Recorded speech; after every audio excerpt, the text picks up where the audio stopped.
Hello అండి అందరికి. ముందుగా అందరికి బోనాల పండుగ శుభాకాంక్షలు అండి. అందరూ గుళ్ళోకి వెళ్ళొచ్చారా అండి? వీడియో మీకు నచ్చితే ప్లీజ్ లైక్ డూ సబ్స్క్రైబ్ అండి. మీరు చేసే ఒక లైక్ సబ్స్క్రైబ్ వల్ల మాకు మోటివేషన్ గా ఉంటుంది కదండి. ప్లీజ్ అండి మమ్మల్ని ఫాలో చేయండి. Thank you, bye. గుడికి అయితే వెళ్ళొచ్చినామండి. అమ్మవారికి కోడిని అయితే కోసేసినాము. ఇప్పుడు చికెన్ కర్రీ చేస్తున్నా. బోనాల స్పెషల్ చికెన్. ఇక్కడ అన్నం అయితే అవుతుందండి కుక్కర్లో.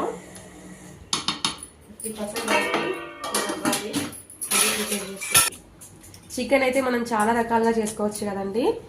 నేనైతే ఇక్కడ పచ్చిమిర్చి, ఉల్లిగడ్డలు ఇవన్నీ కలిపేసి చేస్తాను. బాగుంటుందండి. ఇట్లా కూడా ఒకసారి మీరు కూడా ప్రిపేర్ చేయండి. అన్నీ ఇందులోకి ఒకసారి మొత్తం కలుపుకోవాలండి. పచ్చిమిర్చి, ఉల్లిగడ్డలు, ఆయిల్, కారం, ఉప్పు, గరం మసాలా, కారం, ఉప్పు, గరం మసాలా, 1 టేబుల్ స్పూన్ పసుపు, ఇవన్నీ మొత్తం చికెన్కి కలుపుకోవాలండి పట్టేటట్టుగా. బాగుంటుందండి. ఇట్లా ఒకసారి మీరు కూడా ప్రిపేర్ చేయండి. తాలింపులోకి వేసినా బాగుంటుంది, ఇట్లా కలిపి చేసుకున్నా కూడా బాగుంటుందండి. ఇట్లా అన్నీ కలిపి చేయడం వల్ల గ్రేవ్ అనేది చాలా బాగా వస్తుందండి.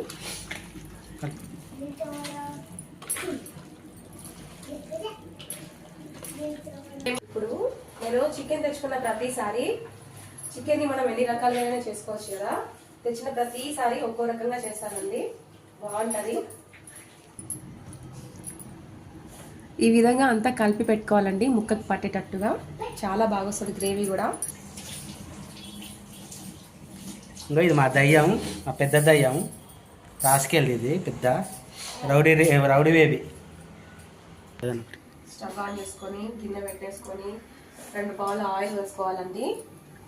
ఆల్రెడీ అందులో ఆయిల్ కలిపినాం కాబట్టి ఎక్కువ ఏమి ఉండదు, ఎక్కువ ఏం పట్టదు అన్నమాట ఆయిల్. ఇలా 2 పావులు ఆయిల్ వేసుకోవాలి. ముందు తాలింపులోకి సాజీరా, లవంగం, దాల్చిన చెక్క వేసుకోవాలండి.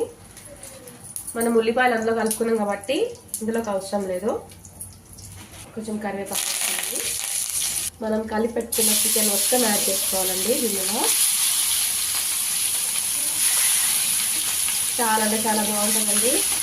ఈరోజు ఏమేమి కర్రీ చేసుకుంటున్నారు అంటే చికెనా, మటనా, లేకపోతే ఏంటనేది కూడా మాకు కామెంట్ చేయండి ఫ్రెండ్స్. బోనాల పండుగ కదా, మొత్తం కలుపుకోవాలండి. ఒకవేళ ఉప్పు సరిపోకపోతే వేసుకోవచ్చండి. చికెన్ షాప్ అతను అయితే ముక్కలు అయితే చాలా పెద్దగా కొట్టలేదండి. మస్తు రష్ ఉంటారు కదా ఈరోజు చికెన్ షాప్లలో.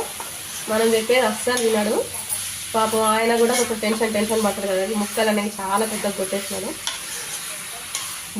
ఒక 5 నిమిషాలు అయితే మూత పెట్టుకోవాలండి. ఒక 5 నిమిషాల తర్వాత మూత పెట్టుకొని చూడండి. ఇప్పుడు పెరుగు యాడ్ చేసుకోవాలండి. కొద్దిగా మగ్గినాక, కూర అనేది కొంచెం మగ్గినాక పెరుగు యాడ్ చేసుకోవాలి. ఈ పెరుగు యాడ్ చేయడం వల్ల కూడా బాగుంటుందండి చికెన్. ఇది కూడా ఒక టేస్ట్ అండి. చాలా అంటే చాలా బాగుంటుంది. మనం ముందు పచ్చిమిర్చి యాడ్ చేసుకున్నాం కాబట్టి కారం అయితే 3 స్పూన్లు వేసినానండి. మనం కారం తక్కువ అయితే మళ్ళీ ఉప్పు, కారం మళ్ళీ వేసుకోవచ్చు, బాగుంటుంది. ఇప్పుడు ఇంకా కూరలకి ఎసరికి నీళ్ళు పోసుకోవాలండి. ఇట్లా ఎసరు పోసుకోవాలండి. మనకి ఎంత కావాలో అంత పోసుకోవాలి. ఎసరు పోసుకున్నాక ఇంకొక 5 నిమిషాలు మూత పెట్టేసుకోవాలి. స్పూన్ ధనియాల పౌడర్ వేసుకోవాలి. ఇంకా లాస్ట్లో కొత్తిమీర పుదీనా చల్లుకుంటే బాగుంటుంది. ఇంకంతే, చికెన్ కర్రీ రెడీ.